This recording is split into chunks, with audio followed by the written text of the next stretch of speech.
From Friday, all Australian credit card users will be required to enter a PIN instead of signature to complete a purchase. It's a move designed to reduce fraud, but some businesses are worried about the transition phase. Ditch your pen for a pin. For Australia's 15.5 million credit cards on issue, signature verification will end on July the 31st. The bigger problem is that many sales assistants don't actually stop, look at the card, compare the card to the signature they've been given. Instead, shoppers will need to use a 4-digit personal identification number in an attempt to reduce fraud. The Australian Payments Clearing Association says the value of credit card fraud rose last year by 16% to $285 million. PIN, there is very little chance of fraud. The industry's been trying to drive home that message with a series of television advertisements. There is only a 1 in 10,000 chance of someone guessing your PIN.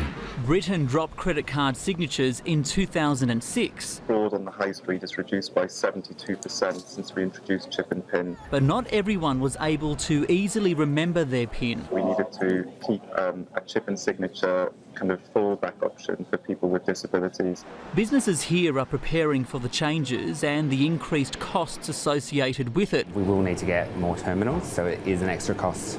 Restaurateurs say tips may be hit. So basically at the moment I would say we probably get 70% tips left on the credit card as opposed to cash tips, just purely for people signing off and just rounding up.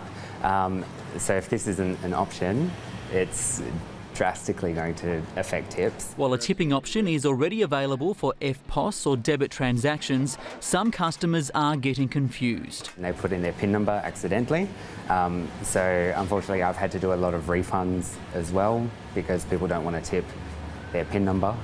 If the change to PIN only does hit tips, then diners may ultimately pay, with more restaurants and cafes charging service fees. It's something that I'll have to look into as well. In the meantime, users without a PIN should contact their financial institution to arrange one, and remember, when choosing a 4-digit combination, use one that is easy to remember but is not related to your date of birth or any public or semi-public information. And never write it down, even if you think you'll forget. Well, they might be smart enough, but it depends on how many glasses of wine they've had, I guess.